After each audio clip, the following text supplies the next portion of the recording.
Good evening. Good evening, Ramesh. எப்படி இருக்கீங்க? Hope all good.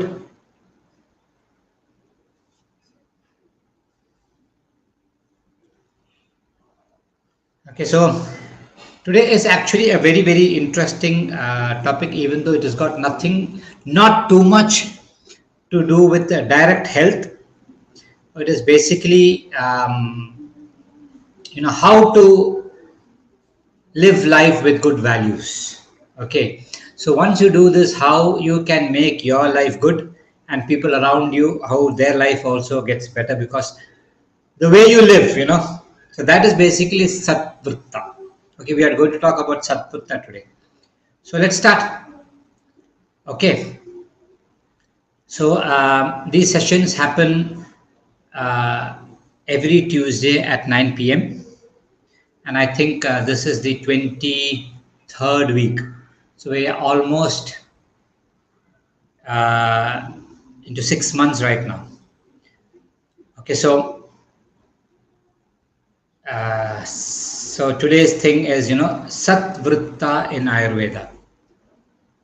Okay, so let's try to understand what we actually mean by Sadvritta. And before we actually talk about in Ayurveda, Sadvritta is basically a way of life. Okay, every culture, every religion, every society had their own little bit of values in life, and if you keep those values intact, then your life and people around you, their life also will be much better. So that's what basically Sadvritta focuses on. So let's try to understand Sadvritta a little bit more deeper. Okay, hi to all. Hi Haim. Hi, I don't know who hello world is. Okay, fine, so let's just start. Okay, so Sadvritta. Sadvritta is actually two words, Sat and Vritta. Okay, Vritta is basically round. That means your lifestyle or your discipline which you have to follow. That means your cycle, So that is Vritta, and Sat means truth. Okay, so that's where the word Satya comes, or the word Sattva Rajasam, Sattva comes, all those things. So when you are on the path of Sat, that is basically called Sadvritta. Okay, now it as far as Ashtanga Hridaya goes, it is explained after the Dinacharya. I think we went through that a couple of weeks back, getting up in the morning and doing all those things, your daily routine. Once that gets over, the last part of the Dinacharya chapter, we have got this Sadvritta. Okay, so this is, so when you say the Dinacharya, Sadvritta also is a part of Dinacharya. That means it should be a part of your daily living. Okay, so what you have to do and how you can lead a noble life is what Sadvritta teaches you about. So there are a lot of things which I've been told in Ashtanga Hridaya. I'm only picking up a few things so that you'll be able to understand what, and if you are really interested, you can pick up Ashtanga Hridaya the second chapter, and you can go through it and you can go in depth and try to understand what Vagbhatacharya actually meant when he said, you have to live a life which is full of Sat. Okay, Sat means truth. So let's slowly start. Okay, one by one. I've picked points from here and there. Okay, but when you go through the text, it's even more interesting. So I've also given the Sanskrit thing over there. Okay, so sarva pravartayaha sukharta mataha. That means every sarva pravartaya, every pravarti or every action, every activity what a person does is why? What for? Sukharta mataha, to basically stay happy. Okay, for sukha or for happiness is the reason why a person lives, or for a person does every activity. But there is a clause there, there's a catch there.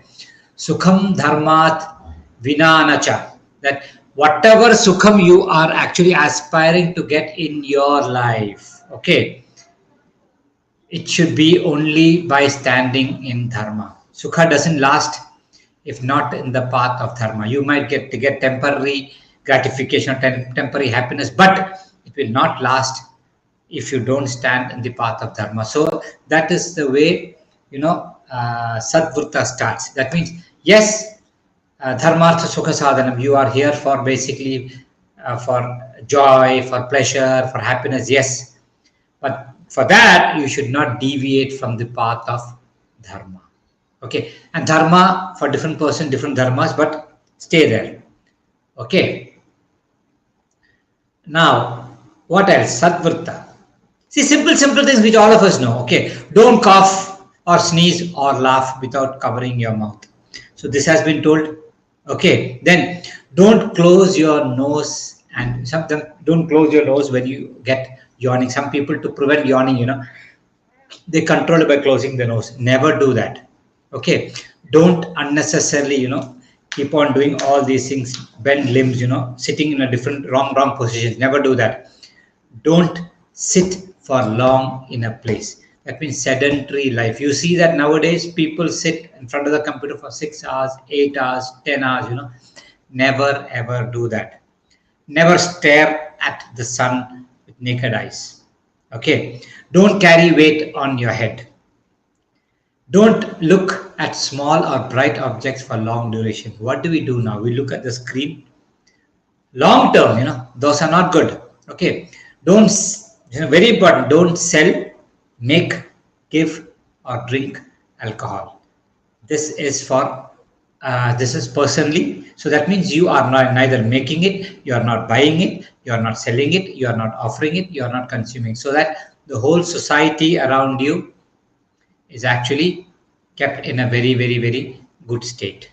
Okay, these are just few things which Sadvritta has told. Let us get into depth. Okay, then you know what? Avrutti Shaktita. Avrutti, people who are not able to go through life. Shaktitaha. Shaktita means according to your strength. Okay, so people who are not so very blessed with things in life, depending upon your strength, please extend your help. So we are slowly getting into how you have to be. Okay, then Kita Pipilikam Api Satatam Atmavat. Satatam means always. Satatam means always. Kita Pipiligam, even worms or ants. Api, also. Okay, Satatam, always. Atmavat, just consider them to be just like yourself. That means they also have got a life. So you should have compassion to small beings, to also the largest of beings. Be compassionate to them. Okay, then what? This is very interesting. Okay, Sampat Vipastu Ekamana.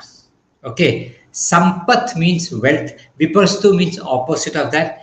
Ekamana. Ekamana means your mind should be the same. In the sense, today you might be extremely rich, or you might have all people around you. You might have servants, you might have vehicles, you might have bungalow. Tomorrow you might lose everything. You might have nothing at all. That is, Sampat means wealth. Vipat means the opposite of it. So you might be sometimes in the Sampat state, or you might be in the Vipat state also. Either way, what happens? You are in a balanced state. Your mind should be balanced. In the sense, don't get attached to any of those things. You never came with anything, you're not going to take anything at all. So, Ekamanaha, same attitude. Okay. Then, Sarva Dharmeshu Madhyamam. Anu Niyat Pratipadam Sarva Dharmeshu Madhyamam is what is the full line. Okay. In the sense, Anunyat Pratipadam, every step, Sarva Dharmeshu, in every walks of life, take the middle path. Sarva Dharmeshu Madhyamam, moderation. In the sense, if you're somebody who talks, don't over talk or don't under talk. Talk moderately. If you're somebody who eats, don't overeat or don't starve too much. Eat properly. Every walk of life. Sleep also, don't oversleep, don't undersleep. Sleep moderately. Everything in moderation. Okay. Once you cultivate that, even when you go to in depth, you'll see that when you are loving something also, it could be a thing or it could be a person also. Don't go to that extreme, or don't hate a person. Don't go to this extreme also. Even bhakti has been told, even as far as your devotion, don't be too much or don't completely not have it. Hit the middle path. Sarva Dharmeshu Madhyamam. All these things have been told in Sadvritta. Okay. Now, Trikarana Shuddhi. This is one of the most important thing which you will see in Ashtanga Hridaya. I just picked that thing up. Trikarana Shuddhi. Karana means levels. Three means three. Okay. Trikarana Shuddhi. Manasa, Vacha, Karmana. By mind, word, or action. Okay. In the sense they should be at this. When you say, so everything should be in aligned. So when I say violence, okay, it's not me hitting somebody. That is my action. Okay, I should not even think violently. I should not talk violence. I should not act on violence. So Trikarana means you should have that cleanliness in all the three levels at every given point of time. So when you, in the sense, if you love something, you should have that thought of love, you should have that word of love, and you should have that action of love. So everything, when all the three things are in alignment, we call that Trikarana Shuddhi. And Trikarana Shuddhi is what Ashtanga Hridaya focuses on. All walks of life. You can't have something in mind, you can't talk something else, and then act in a different way. Then your Trikarana is not, all your three things are not aligned. Okay. So, as I said, Kaya is basically your action. Okay. By action, what? Hinsa, violence, hitting somebody, killing somebody, and all those things are not supposed to be done. Steya is stealing. You cannot do stealing. Okay. You cannot do that. And then Anyatha Kama. That means you are probably having a physical relationship with somebody whom you are not supposed to have it. External lust. Not permitted. Okay. Vak is your speech. What do you mean by Vak Shuddhi? How do you have cleanliness in your thing? Paishunyam is slandering. Slandering is also, or you are trying to, talk to people and see that he goes and fights against somebody. So you are gaslighting sort of things. He goes and fights somewhere else. Parusha is harsh words. Never talk harsh words. Okay. There is something, you have elders used to say, alpam bruyat, okay, midam bruyat, priyam bruyat. Okay, talk a little bit, and when you talk something which is really nice. And if you cannot talk something nice, shut up. Okay, so Parusha, never use harsh words. Then what? Anurtha, never lie. Okay, don't tell lies, don't talk false things. Then what? Sambhinnalapam, that means you talk senseless things, as if there is no relationship. When somebody is talking about something, you are talking something else. That means there is no relationship, there is no relation at all. So these things never supposed to be done. Then what? The mind, what is this? Vyapadam is thought to injure somebody or to kill somebody. You should never have that thought. That is again violence in mind. Okay. Then what? Abhidya is what? You see somebody having, for example, somebody has got an iPhone. If only I had that. You're wanting to own that by thought itself is not good at all. Okay, so at that level, you see Sadvritta has been explained in Ayurveda. So if you have questions, you can start asking me questions. Okay, then what?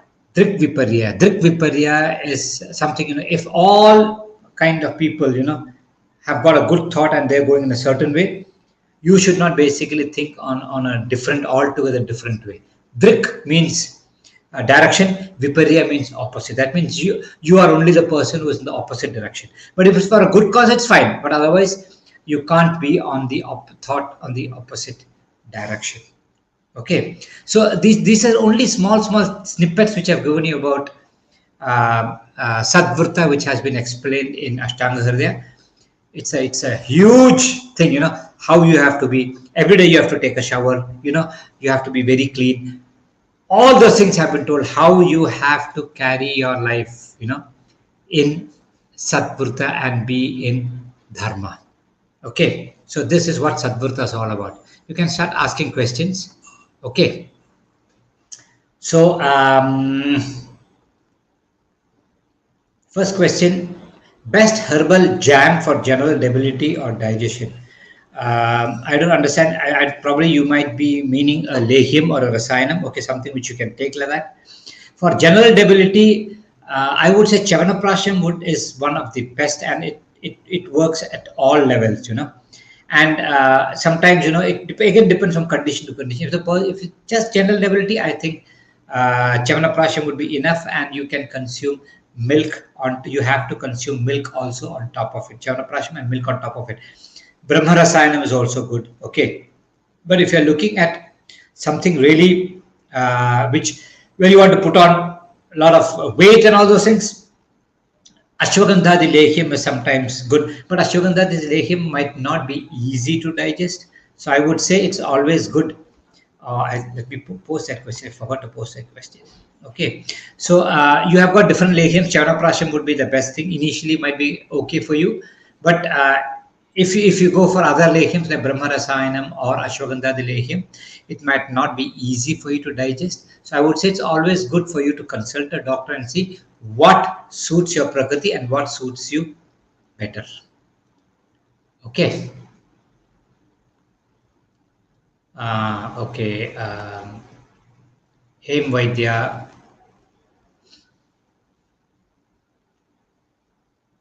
Okay. It's my pleasure, Hem Vaidya. You know that.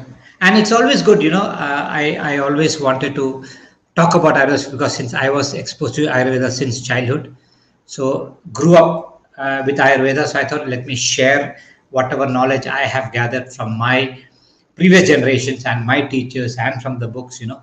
So it's nice to have these sessions. And yeah, namaste, good.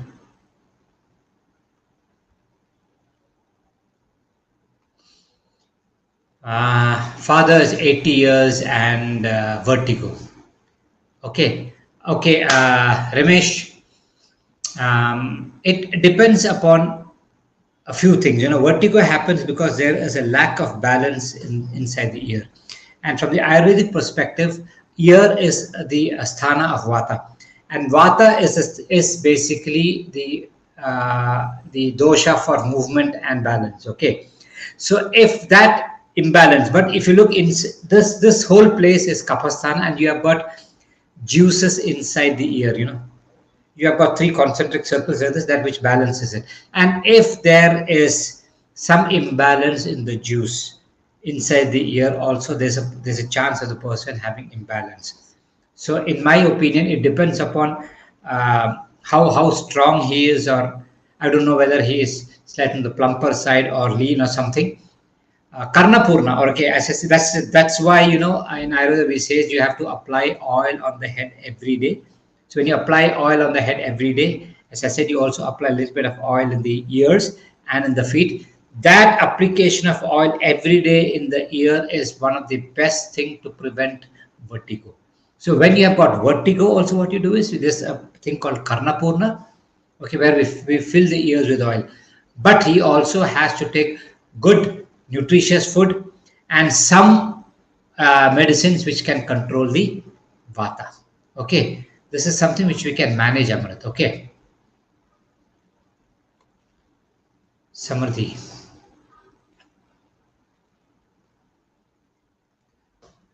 Samriddhi,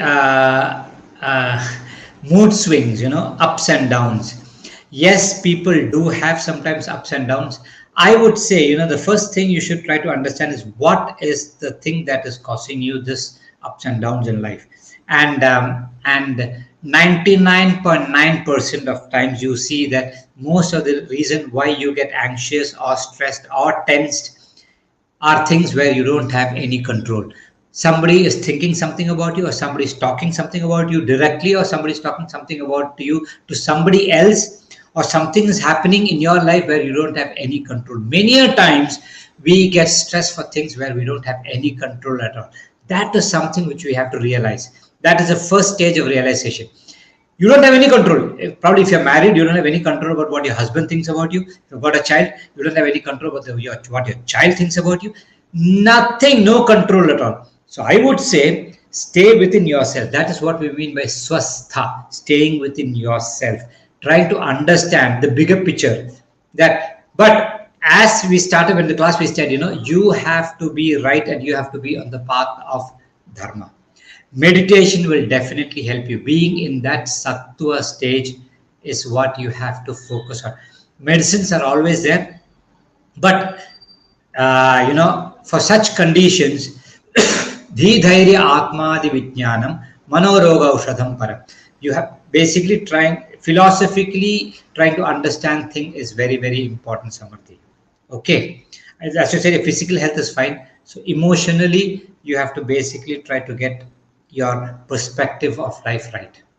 Okay. You can definitely meet some good doctor, and then you can also get better after that. Okay, no problem. 1 second.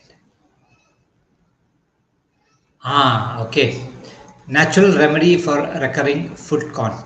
The one reason I would say, for people getting foot con is their footwear. Okay, I would say it's better there might be certain pressure points which is being created by the slipper, which actually puts pressure on your sole, and you can see cons coming up there. Okay. Ayurveda basically says about burning that whole place up. Agni karma has been mentioned in Ayurveda to remove the con. And if you don't remove it completely, if the root is still there, it grows back. So when you take it out, it has to be completely with the root. And after it is removed with the root, that is where you do a little bit of catalysis. You burn a little bit that part of the thing, so that it doesn't recover at all. Corn caps are available in the market. Okay, I think Amrutanjan company, it's an Ayurvedic product, is available in the market. It's sort of a ring sort of thing which you can put on the corn, and you can see the corn slowly start coming out. But once it comes out, you have to make sure that it comes out from the root. Okay, so that is the best way for you to do it. Turmeric. Okay, turmeric paste is actually a nice thing for the corn to come out. You apply in thickness, you apply the turmeric paste, it slowly starts getting loose, it will come out. Okay, so that is one natural remedy for the corn to come out. Okay, any other question?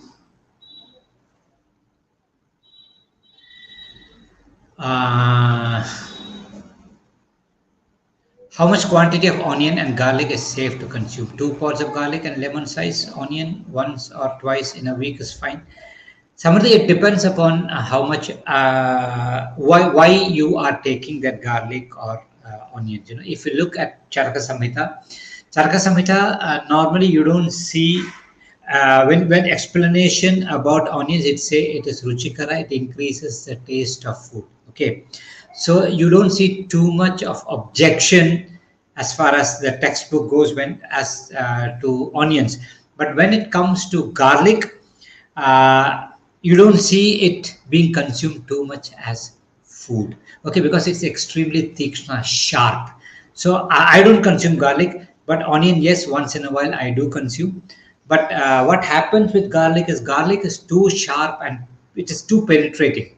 Okay. And it is, in my opinion, and you look at the text also, you'll see that it is not something which can be consumed on a daily basis as far as food goes. Medicine wise, if you've got some problem, you can take it up as medicine. And if you look at medicine also, there's something called Lashuna Kshirapaka. So to reduce the sharpness, it is basically boiled in milk, and that milk is being consumed. So it is very sharp. Okay, you can take it as medicine, but in my opinion, don't make it a habit as far as food goes. Are Moringa capsules good to increase iron levels and stop hair loss? Hair loss, iron actually helps, because what happens is when iron is there, the quality of your blood goes up, and then you'll have more oxygen in the blood, and nutrition supply also is good. So yes, it's not only iron not only stops hair loss, reduces hair loss, but by and large, you start becoming very energetic. Exercise is something which you have to do to improve your hair health. Okay, blood supply has to reach your hair roots, and that too quality blood. Moringa capsules, I'm not very sure. See, anything that is preserved and processed and all those things, as much as possible, try to avoid. Go to Moringa tree, pluck leaves and start eating it. That would be the best thing, I would say. Okay, but if you want really iron, you change the way you're cooking, shift into an iron kadai, that is the best way in which you will start getting iron into your food on a regular basis. Ragi also is a good source for iron.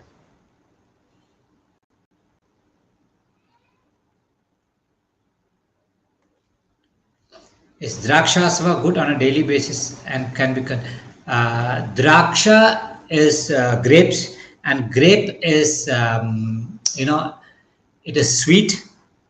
Ripe one is sweet, and when we mean by Draksha, it is not the seedless one. It is the one with the seed. It is sweet in taste. It is cool to the body, and it reduces pitta, and it can be consumed in summers. Grapes, okay. But when you make it draksha asava, that means then it is basically fermented. So fermented things are not actually advised to be consumed in summers. You can have draksha, but not draksha asava. Okay, so draksha is something if you've got axe. So dry kismis we call it with seeds. Yes, you can consume that on a regular basis, but see that you don't overdo it. Okay.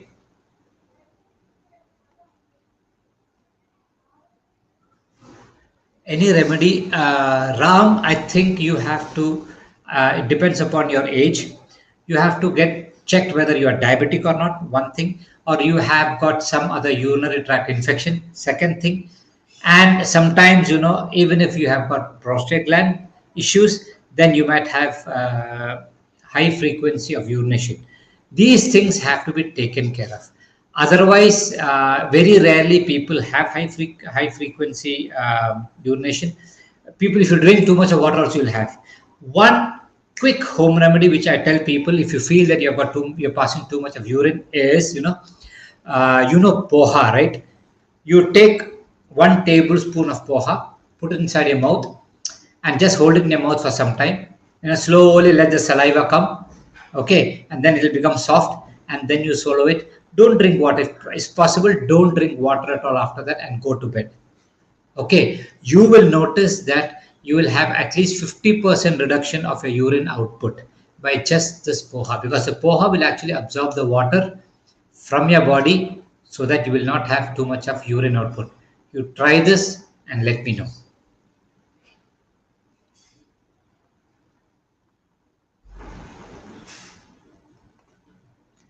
Is it true that raw food is easy to digest than cooked food because raw food has some natural enzymes that are lost in cooked food? According to our belief and our Ayurveda, no. Raw food is not easy to digest.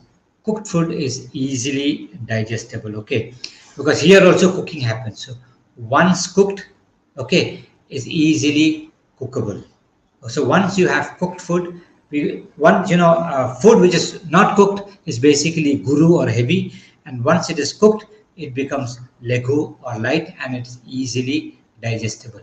And natural enzymes basically are not lost. They don't evaporate too much. They're still there. They don't get too much disturbed in spite of cooking. Okay, so don't be too worried about that.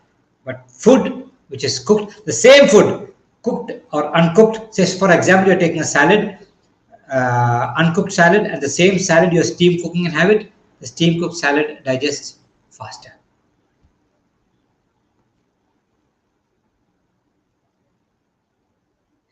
My feet has thick skin at 2 places. Any home remedy? Hem Vaidya, I think I have to start imagining as to what those thickness are.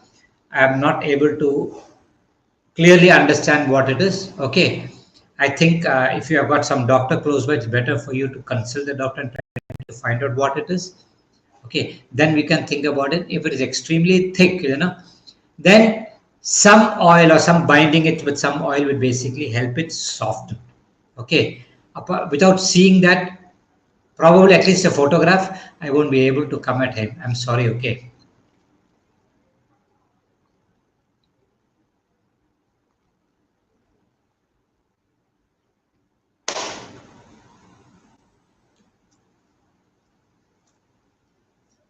Yeah, yes, Rash, I did say that because in greens, leafy green vegetables, yes, that's what the textbook says. You have to cook it, and then you have to add sneha into it. It can be oil or ghee.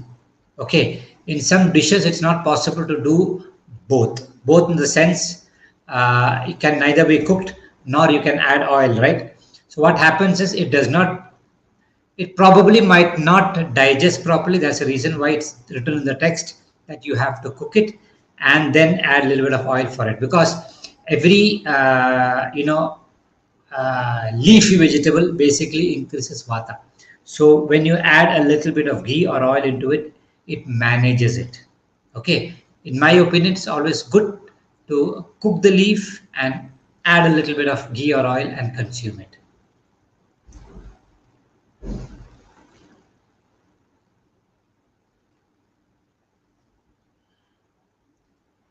See, it again depends upon the condition, Ramesh. If somebody, we have seen people for 5 years, 10 years, 20 years, where the BP is always on the higher side. He's always got on the higher side. The higher thing, okay, the systolic is 160, 140, 160, close to 160. It's manageable, but the diastolic, the lower one cannot go beyond 90, close to 100. If it goes 90, then that is what is more troublesome. So if you look at, you have got two values, okay, one on top and one on the bottom. So the top one is the one for you to understand. How do I put it? Simple. The top one is the one where, from the starting point, so it is 180 is from the starting point, and by the time it reaches to the farthest place, might be the brain, small capillaries. If it doesn't come down to less than 100, okay, what happens? There is a chance of that capillaries breaking. So that's the reason why I say the diastolic has to be always kept below, might be close to 90. The systolic is slightly on the higher side also. You have to keep a watch, but it's manageable.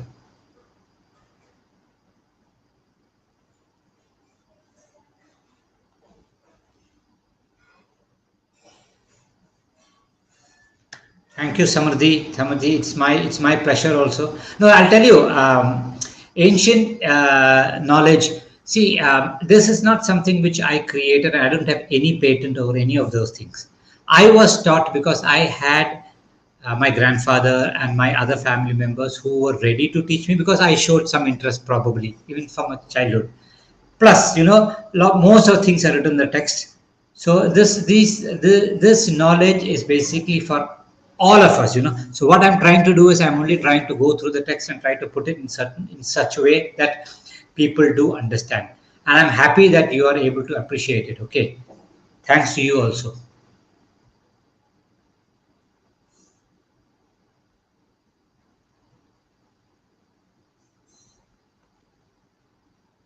Poha in Tamil. I don't know what is Poha. Amrit, I don't understand what is that.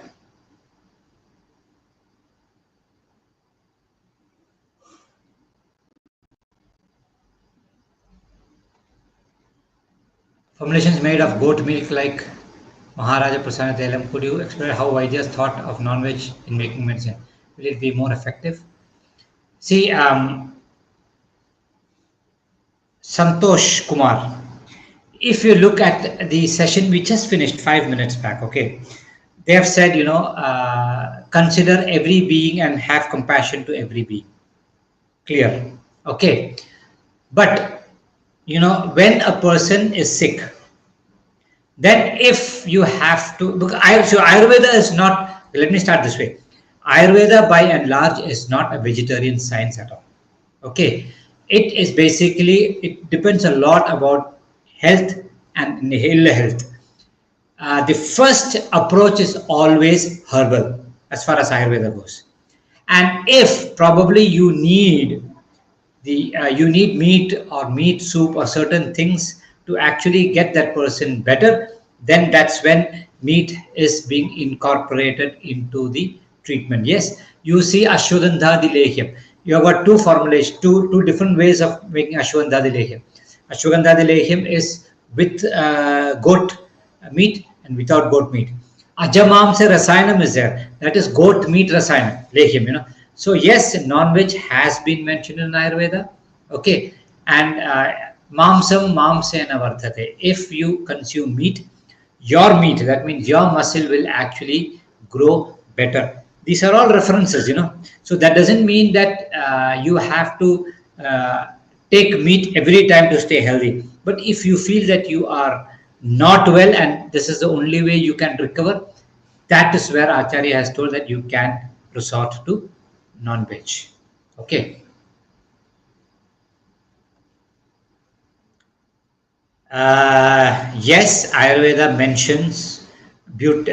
See, beauty products. I'll tell you what the difference between this age and that age was. In even as far as treatment goes. See, surgery used to be done in those days. Even fractures used to happen, and people used to set fractures. So in those days, what happened is when a person's hand breaks, okay, a fracture happens, they tie it and they bind it, and they bind it in such a way that after the plaster, it's not plaster in those days, after splints and all those things are removed, if the hand is functioning well, it was more than enough. But nowadays, it's more of appearance. Even dentistry. If you look at, it's all cosmetic here. They say if you have to undergo a surgery, the first instruction what the patient gives is after the surgery the scar should not be there. So it's more about appearance.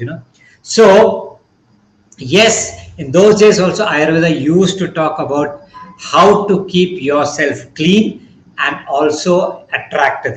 There were a lot of creams and all natural things, chandana, agaru, and all those pastes were being applied on the body. In vetiver, there are things where they say chandana water falling from a fountain. So a lot of things have been told, and Shatadhauta Ghritam is one thing where you wash ghee 100 times. That is good for your facial cream. Kunkumadi Thailam. Lot of things have been mentioned in Ayurveda for beauty enhancement, but beauty enhancement was not a major focus on those days. Okay, it was more about health here.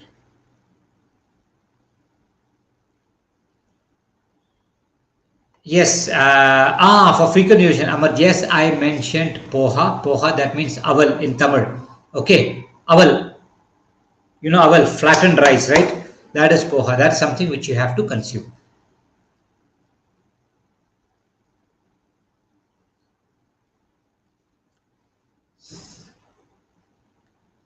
Yeah, Santosh. So, see, non-veg,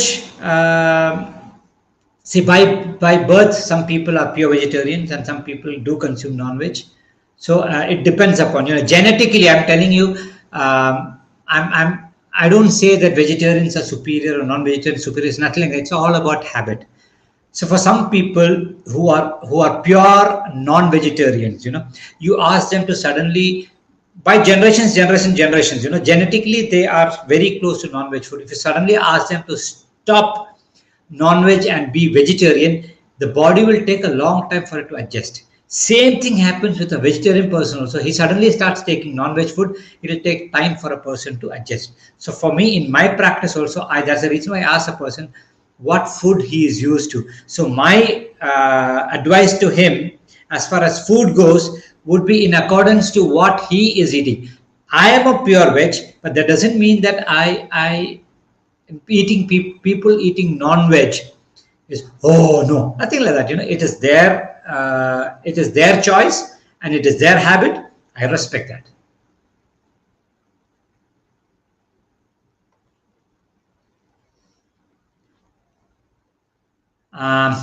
Natural perfume formulations are not available. I have not seen any of those things. They say apply chandana leaf, apply ushira, all those things are there. It's all for your kind.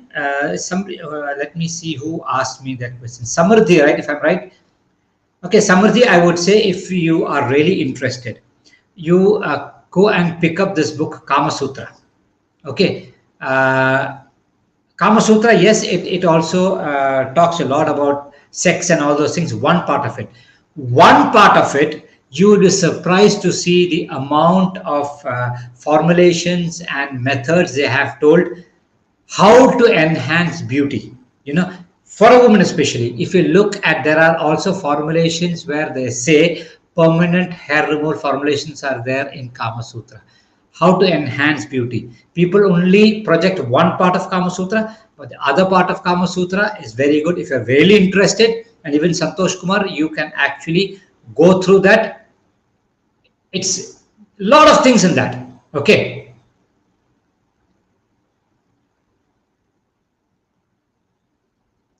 Any other questions? So basically today, if you look at human life, if you go through the texts or if you look at the Indian philosophy, we say, dharma, artha, kama, moksha.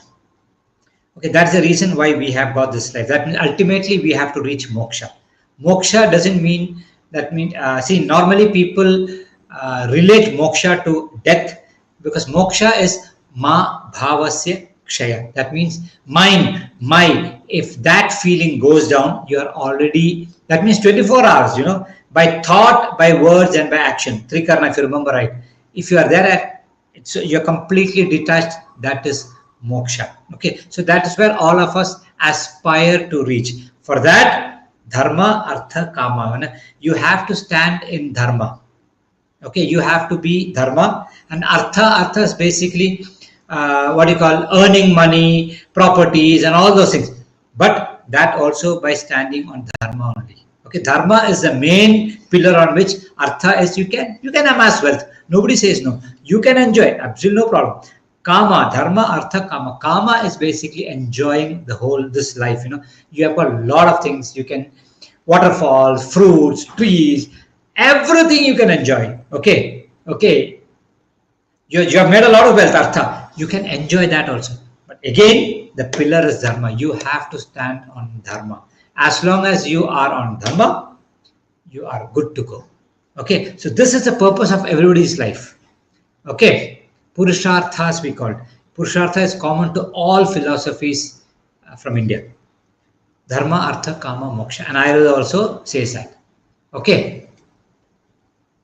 Dharma, artha, kama, mokshanam arogyam moolam uttamam. For your dharma, artha, kama, moksha, your health is the most important thing. You don't have to know Sanskritam to reach Kamasutra. No. See, you have got very good explanations for the text. Okay. You can actually go through it and you can go through the formulations. Sometimes, certain things you might not know what that herb or that stone is. That sometimes we don't know. That's the only hitch there. But apart from that, it's a very, very nice read, People only project one part of Kama Sutra, but the other part of Kama Sutra is how to groom oneself to look very, very beautiful is one part of Kama Sutra. It's worth going through it. See, Om chanting, it is basically Aum, okay, 3 letters. So there are a lot of researches which have happened, you can see that it's all vibrations here, right? The sound of the universe is that is Om, That's what latest researchers have found, that the first sound and the foremost sound and every sound can actually be put into the Om sound. So when you start chanting that Om, you are actually in connect with the whole universe. And when you're in connect with the whole universe, naturally your mind calms down. Okay, so chanting Om religiously is very good for you. Okay, so I think we are coming to an end to today's. Any other question, or shall we wind up?